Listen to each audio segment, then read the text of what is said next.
إذا هذا جزء آخر من حوارنا مع جلال بريك. نغوص في أعماق هذا الشخص كإنسان، كشخص عاش تجربة النضال السياسي، طبعت الكثيرين ممن دخلوا الجامعات في العالم العربي عموما، في مصر، في العراق، في سوريا، في تونس وغيرها من البلدان، في المغرب والجزائر. أعتقد أنه معنا مكالمة. ألو عسلامة. عسلامة لينا، شحوالك؟ لاباس.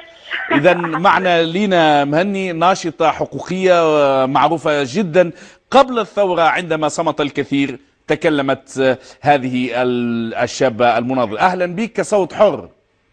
عايشك شكرا على الاستضافة. لينا، لو أسألك يعني عن رأيك في جلال بريك ماذا يمثل؟ هل تعتبرون أنه البذاءة هي بذاءة شخص أم بذاءة واقع؟ أنا جلال نقدره برشا، هو نعتبره صديقي وزاد بابا الروحي، هو يعيط لي بنتي معناها جلال. أنا نعتبر أنه الطريقة اللي يعبر بها جلال طريقة معقولة. أنا حتى يعني الكلام البذيء معقول، يعني أنه يمر والله كما قلت أنت اللي نعيشوا فيه توا أكثر بذاءة من الكلام البذيء اللي يقول فيه جلال. وما نعرفش الكلام هذا هو موجود ويستعمل. أنا أستاذة ألسنية ونعتبر أنه كل كلمات اللغة تستعمل، والكلام هذا مع أنه بعض الناس كي يسمعوا جلال يقولوا معناها شبيه يحكي هكا، الواش يستعمل في الكلام هذا.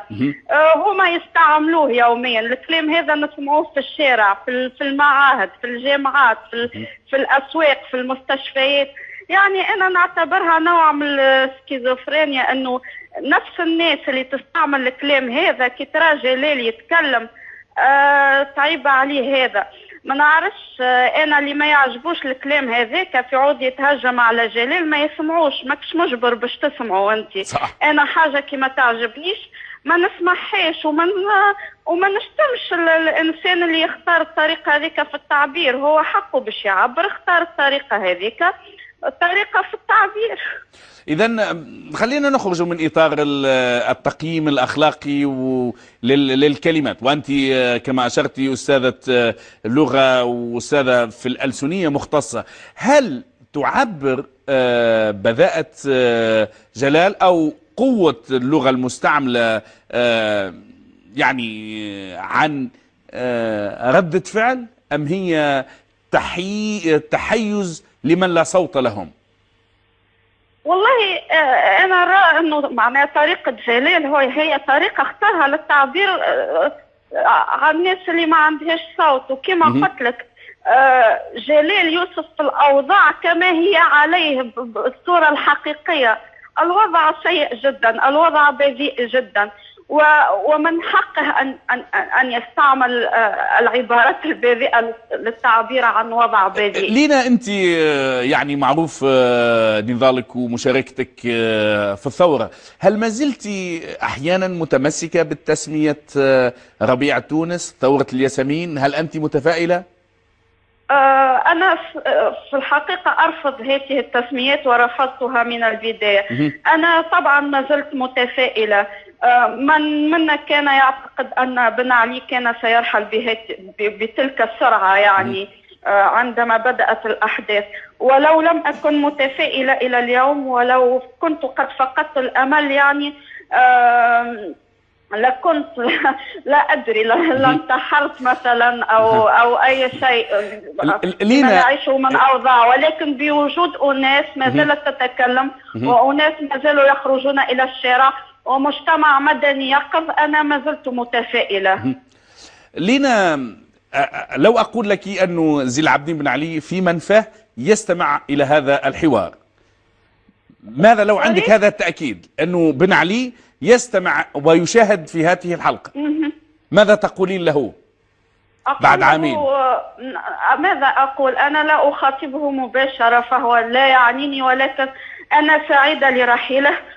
وعلى عكس بعض الناس الذين بدأوا يعني يشتاقون إلى زمن بن علي. أنا لا أشتاق إلى ذلك الزمن ولن أشتاق إليه، لأنني عشت القمع ورأيت الناس تقمع أمامي ورأيت الناس تقتل أمامي. وإذا كنا اليوم نعيش يعني درجة من الجهل في تونس وتأخر ثقافي وتعليمي هو من كان سببا في ذلك، فهو قام يعني سعى إلى تجهيل الشعب التونسي، و يعني عوض أن نهتم بالثقافة وبالعلوم وبالآداب يعني صرف نظرنا إلى كرة القدم والملاهي الليلية وغيرها والحفلات.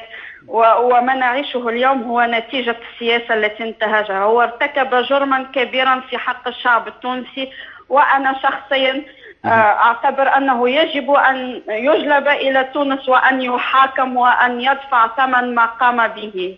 إذن في كلمة أخيرة ماذا تقولين لجلال؟ أقول له اشتقتك كثيرا وواصل ما تقوم به، يعني حتى وأن تعرضت إلى الشتم وإلى التشكيك فيجب أن نواصل هذا الطريق، وأريد أن نلتقي قريبا. لينا نلتقي قريبا. لينا حسب رأيك لماذا خرجت الجماهير في بلدان عربية تنادي بالحرية والكرامة والحرية، ثم تمت انتخابات وأول موضوع تمت مناقشته وبشدة هو كيفية تقييد الحريات بدساتير؟ يعني ما هذه السكيزوفرينيا؟ ما هذا كيف تقيمين هذا الأمر؟ كما قلت هو نتاج يعني السياسة التعليمية والثقافية التي انتهجت في هذه البلدان، هو نتيجة الرغبة في القطع مع الماضي، وفي نظر العديد يعني العلمانية بما تحتويه من مفاهيم للحرية هي كانت السبب في الدكتاتوريات التي عاشتها هذه الشعوب، وللقطع يجب يعني اللجوء إلى اختيار أحزاب أنا أقولها يعني صراحة تستعمل الدين للوصول إلى السلطة، أحزاب تدعي أنها يعني ستخدم هذه الشعوب، ولكن إلى اليوم نرى أنها تجرنا إلى الهاوية. يعني هو الرغبة في التغيير وبالطبع يعني هناك قلة وعي عند البعض. هناك لينا لا أعرف مدى متابعتك لأوضاع المسيحي المشرق العربي، المسيحيين العرب. الآن فما هجرة كبيرة من قبل المسيحيين من البلدان العربية باتجاه الغرب، حتى أنه مسيحي فلسطين صار عددهم أقل من 2% بعد أن كانوا أكثر من 25% في أقل من 25 سنة. كيف تقرأين هذا الأمر؟ أنا أرى يعني أن ما نحن نذهب إليه اليوم من وصول الأحزاب الإسلامية، والتي في أغلبها هي متشددة وتتظاهر بالوسطية، ولكنها أحزاب متشددة وتستعمل يعني خطاب مزدوج. الأمر مخيف ما نراه اليوم. يعني أغلب هذه الأحزاب التي وصلت إلى الحكم أول ما سعت إليه هو تقسيم هذه الشعوب حسب انتمائها الديني، ويعني وهذا شيء مخيف معهم. هم طبعا صاروا يخافون على سلامتهم حتى الجسدية. لينا من تونس صوت ممنوع، مرحبا بك صديقة للبرنامج وشكرا على هذه المكالمة اللطيفة.